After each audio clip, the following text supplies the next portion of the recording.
to use Google Translate, the English version. Take two.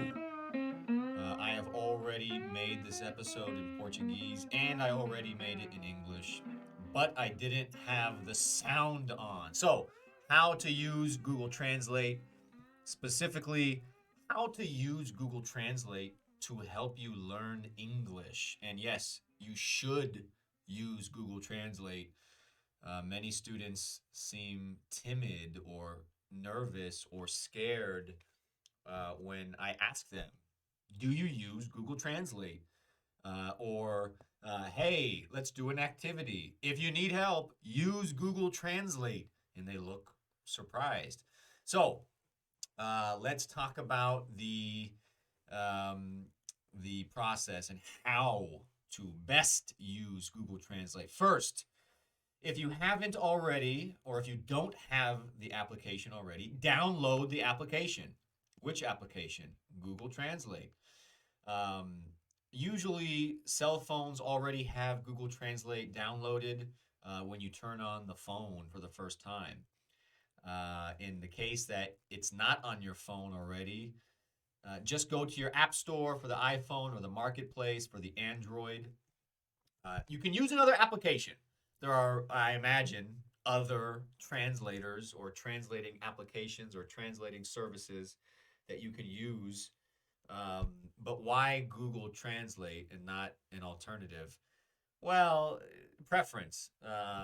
And I would imagine that Google has a bigger database and more data to use for accuracy. So, is Google the best translator? I don't know, but it is probably the most common one, and it's my preference. So, also, it's usually on your phone already. Usually, it's already downloaded on your phone when you turn it on. So, let's do a general overview or breakdown about the topic, how to use Google Translate.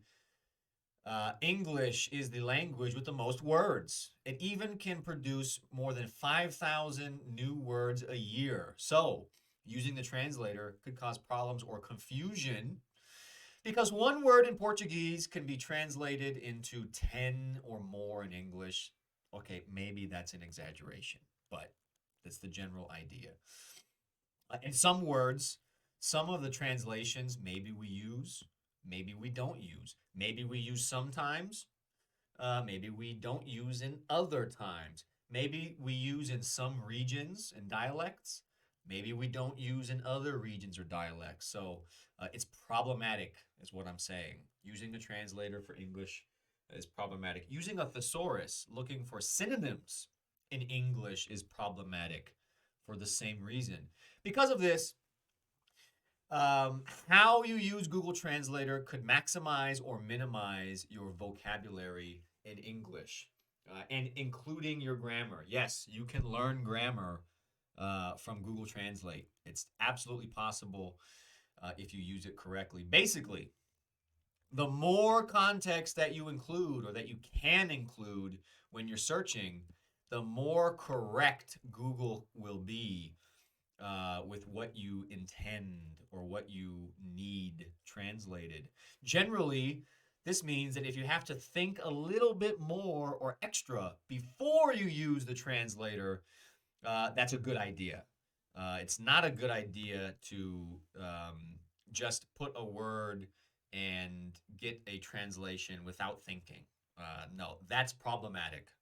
And I will explain why more coming up. But that is the general overview or breakdown of why you should use Google Translate and how you should think about using it. It's not so simple if your objective is to learn English. If your objective is just to have a one moment of communication, sure, you don't need to do extra. But if you're practicing English, if you want to learn and improve English, it's important to use it correctly. So, coming up right now, let's talk about the different ways to use it.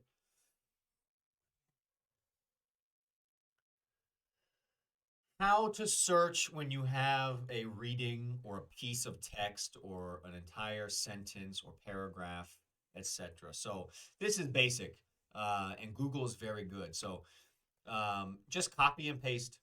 Just copy and paste. If you're whatever text you're looking at, just copy and paste. Google is very good at this type of translation, and getting the significance or the meaning of the original in the translation. So again, you don't really need to rethink or doubt Google when you're doing a big group of words or a paragraph or a text or a sentence, right? Um, because Google is good with more context. So, what's the other options? Well, how do you search if you're just thinking of a word or you have some specific but final, narrow um, target? So, EIE, and this is where you have to go slower. Not slow, just slower. So, if you're trying to translate just a word without context, yeah, you can't trust Google. You can't trust Google. You need to let your mind enter into an exploration mode. Um, so, how do we do this? First, put the word or short phrase into the translator. Usually, then it will give you immediately. It'll give you a one option translation. Um, and you can also look, right? You have to, I think I write it here. Yeah, you have to click or touch or hit enter. And then usually you will see a long list. You will see a list of all the parts of speech. What are parts of speech? Well, the adjective version, the noun or substantive um, version, the verbs, right? There's different verb options or versions of a word. Maybe an adverb as well, or maybe some phrasal verbs.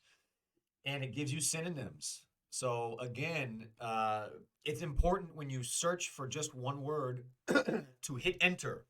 Click the arrow, hit enter, because then normally you will see a long list of all of the different ways that you can use this word, and even some synonyms, right? You get a lot of synonyms. Um, so, why is this important? Let's stop here on this section. Well, it's important because when you're searching a word, probably you don't know it, right? And if you're searching and you hit enter, you might see some familiar options. You may see a noun version that's familiar. You may see a verb version of the word. I say, oh, I knew that. I've heard that word before. I've heard friend, and I've never heard friendly, but that makes sense. Okay. Also, you get the synonyms. You get all the different synonyms. And it's very possible or probable that when you see a list of synonyms for a word, that you recognize one or two or three and you can connect the dots. That's very important for learning a language, is for you to make connections. So it's important for you to see and connect different words, and that's how you build a vocabulary. Um, there's no easy or there's no fast way to build a vocabulary. This would be the easy way. It's not fast, but it is the easy and the best way, I think. Let's continue. So maybe you know a word, maybe you understand a word, right? You're not looking for the significance or the meaning, but you want to understand how to use a word or a phrase in English or a phrasal verb. And this is common. This is something that happens often or frequently when you're learning a language. So then it's smart to create the context that you are interested in, right? So I give an example here from English and another example from my experience in Portuguese. Let's start with this just grammar topic in English. So let's say that you have a word, right? Maybe swim. I think I use swim here. And you are trying to understand in English the grammar of how to say eu quero nadar. And you understand eu quero in English is I want. You understand nadar in English is swim. But you also understand it might be swimming or maybe context. What is that? Or maybe to swim, right? So you have these different options to swim, swim, swimming. And if you just put swim, or no, excuse me, if you just put nadar in Google Translate, Google won't give you all those options. It'll give you one of them. And so, what do you do? What should you do? Well, write the expression in Portuguese and translate the expression to English. Eu quero nadar. And you learn that, okay, eu quero nadar is to swim. I want to swim. Well, don't stop now. Do more options, do more examples. So instead of nadar, say estudar or trabalhar or um, aprender, whatever the verb is. Choose different verbs in Portuguese. And you start to understand and see that after quero, after want in English, we only use to plus the verb. We only use an infinitive. We never say, I want swimming, or I want shopping, or I want eating, or I want learning. No, it's always an infinitive. So that's kind of how you can pick up or learn or um, review, right? Rever or review grammar with the translator. Um, let's see if I have another example here. We do, so this is from my experience in Brazil. Conditionals, causalidades, hipóteses, hypotheticals, causality, conditionals. This is the if, then of English. And there are 0, 1, and 2 versions, right? Three versions, but the zero conditional, the first conditional, and the second conditional. I'm not going to investigate all of those types of conditionals, but in Portuguese, it was common for me to not know how to use conditional statements, particularly the if part. I understood the ia, aria, but I didn't understand the se, o que você teria feito diferente. It was the first part, the se, você, How do you conjugate the verb there? Well, many times in my translator, ainda, I still do this, but many times in my translator, I've put in basic phrases in English and turned them into Portuguese, not to learn more vocabulary, but to learn the grammar, to learn the E-S-E-S-E-E or the E-S-E-S-E-A, the A-S-E-S-E-A, the E-S-E-S-E-A. And that was very helpful for me to learn that grammar topic. Again, not the meaning. I understood what I was trying to say. I didn't understand how to say it. What else? We have coming up next, we have typical difficulties. And there are difficulties with using Google Translate, but not many. Google Translate really resolves most difficulties. But typical difficulty, really, why don't we just make it singular? Because that's what it is. This is based on my experience. For some reason, if you just put an infinitive in Google Translator on your cell phone, the application on your cell phone, the translator sometimes does not produce or show all of the list of options and synonyms and verbs and nouns, substantive, adjectives. Sometimes it doesn't show that. Even if you click enter, if you click the arrow, it'll just say, for example, to go. If you type in to go and hit enter, it'll just say E. But no, I want to see the other options. I want to see how you can use it in different ways, at different parts of speech.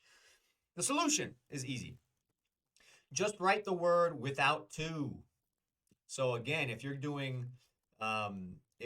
trying to figure out to go and you're not getting any options, just type go and then hit enter.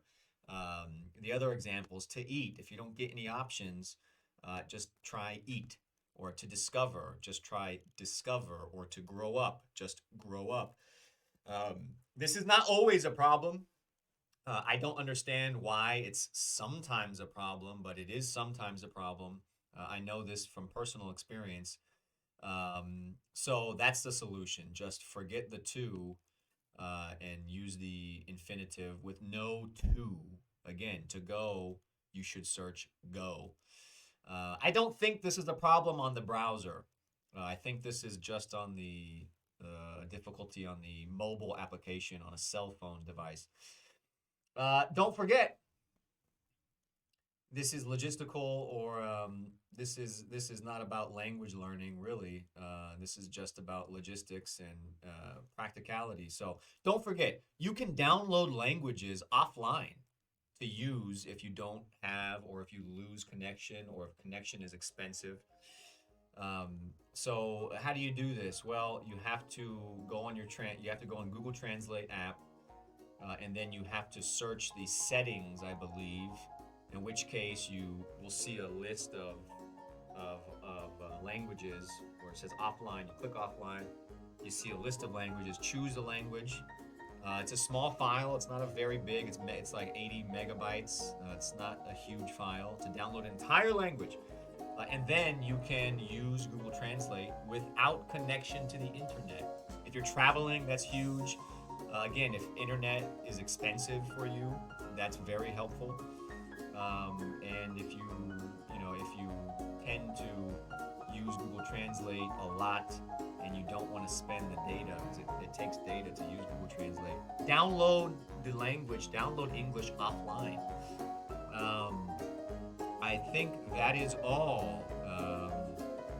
That's it. Thanks for listening. This was a how-to video. I haven't done many of these yet, but there will be more to come.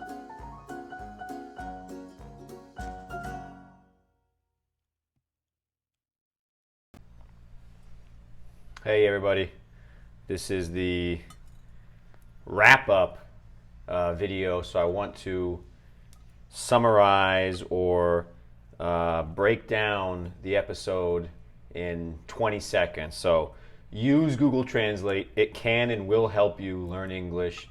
Use it smart, use it intelligently, use it carefully. Context matters. The more words you use, the more Google can help you. And the longer you browse or scroll on Google Translate, the more it will improve your vocabulary.